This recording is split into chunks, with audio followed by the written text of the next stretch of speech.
How is it going, guys? Malagant here. We're gonna look into crafting in Last Epoch, and in this video I'll try to cover the basics.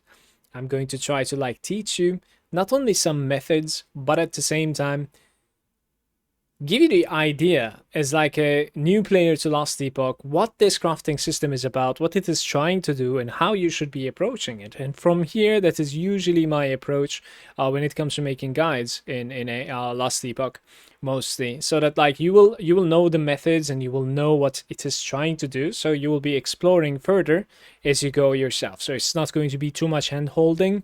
It will just teach you the ropes. That said, when you press F on your keyboard, you're going to be opening the forge. You can utilize the forge anywhere you like, even in combat, so you can do something on the go.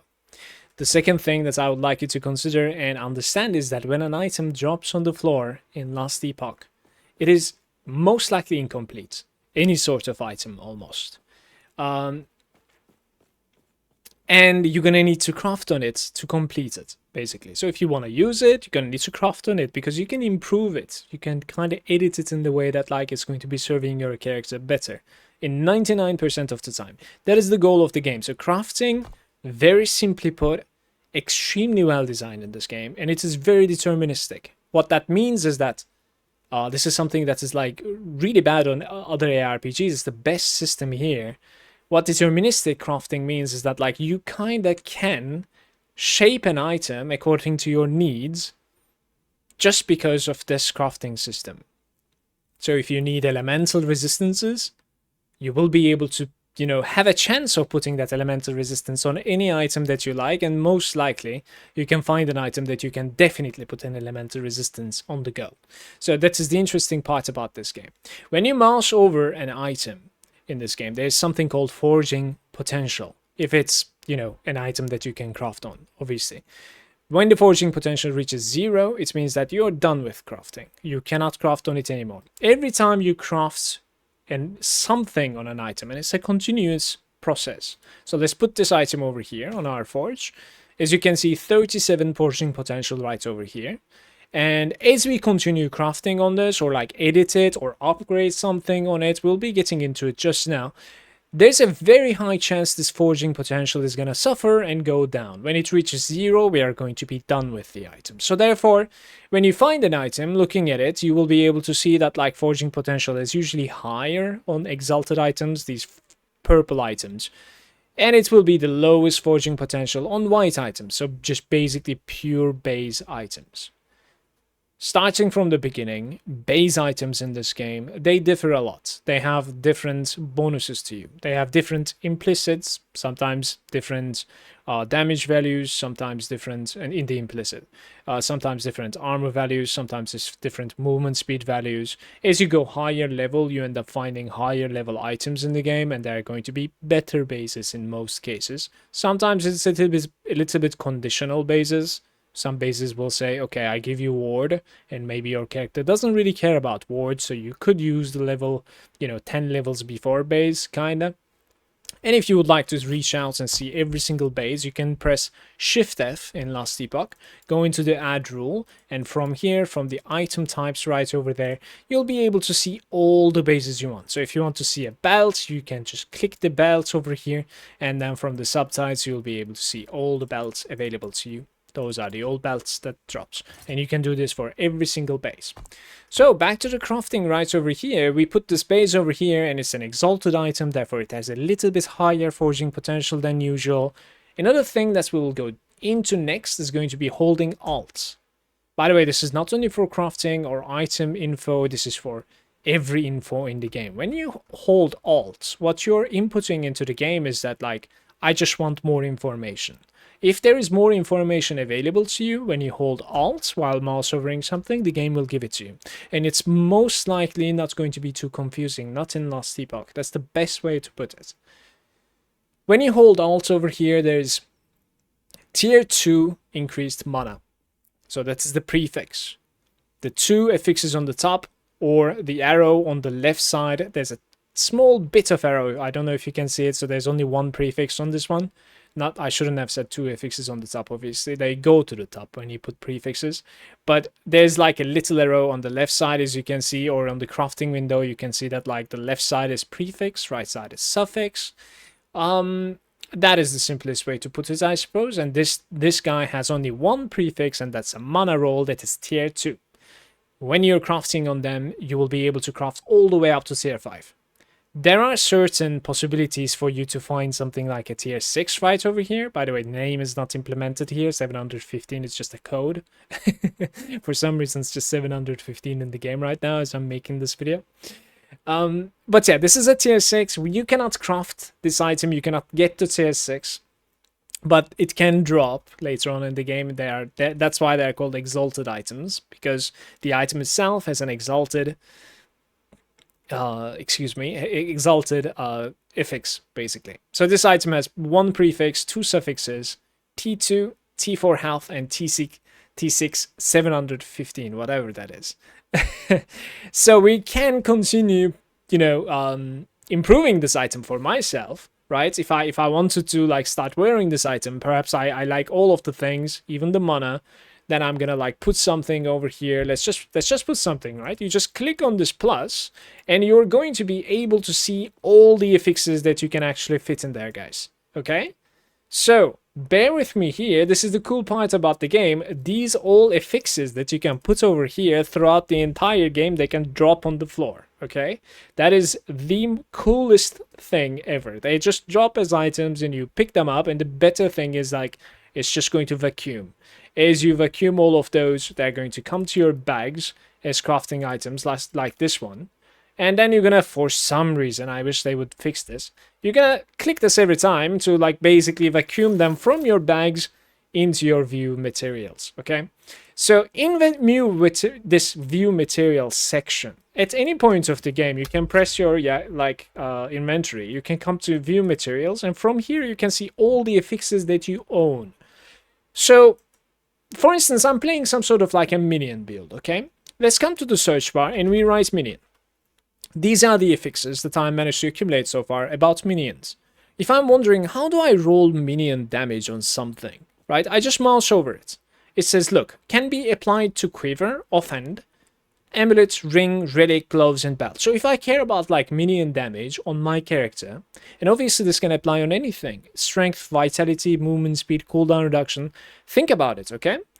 And you can basically come over here to the view materials, you can write what you want, and you can mouse over it, and you can see literally where it can roll. And then therefore your goal is going to be getting those items, putting those items into this window, and then trying to get them to tier 5 while keeping forging potential up there. The next thing, like this is simply put the entire crafting system, and the cool part about this is that your first character is going to be your hardest character. Don't get discouraged if you're having a hard time finding these things. Remember, the things that you're finding them for your entire account. The first character that you're playing, not only are at least the amount of experience, but you also don't have stash items. You don't have any crafting materials with you. When you're accumulating many crafting materials, your next character that you open is going to start with a belt on the floor that is white. You take it, right?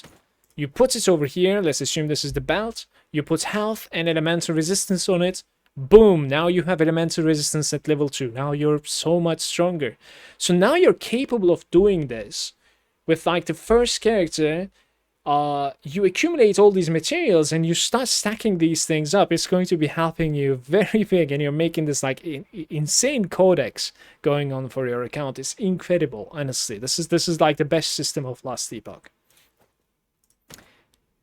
A little bit, perhaps some more pointers. When you're crafting, there are a couple, I would definitely suggest you to check these things out. I'm not going to be covering them all. I'll cover one or two things. One of them is called Glyph of Hope. This is one of the things that you're going to find quite frequently.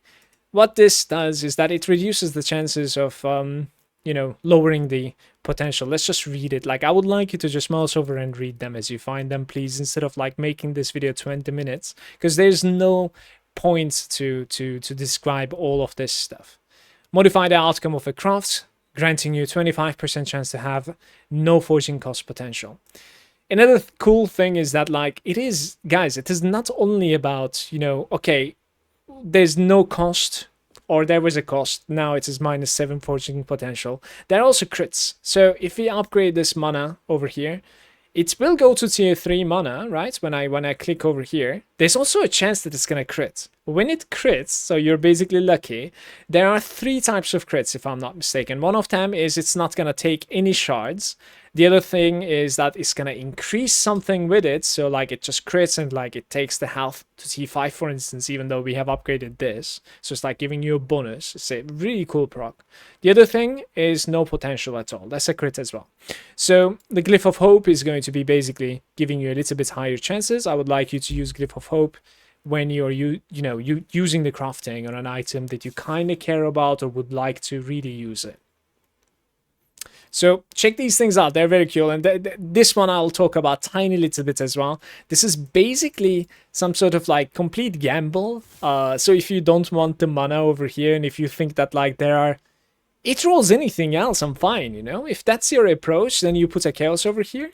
Basically, Glyph of Chaos, and it's going to be converting mana to another prefix. But as you can see over here, the prefixes that we can roll over here, so many of them. So chaosing this one is probably not the best idea, because like as I said, your approach should be like, oh man, there are so many useful things it could have given to me in this slot, and like it ended up giving me this? Come on now, let's chaos it then, because like I have really high chances of getting something useful here. So these are the glyphs. Glyphs are basically while you're upgrading something, they're going to be useful on the side. You're kind of like improving or, editing that certain upgrade. There are things that are called runes as well, and I'm not going to be going into most of them except this Rune of Shattering. Extremely important. Rune of Shattering, guys, is basically just deletes your item, and it tries to give you the affixes on it, as if like you found the affixes on the floor. So if I would shatter this item, I have a chance of getting, since this is T2, 2 mana affixes. Since this is T4, I have a chance again, 4 health affixes. And since this is T6, I have a chance to gain 715 affixes, okay? Very simple, right? Obviously, it is going to fail to give me all of this. It will give me some. Sometimes it won't even give any.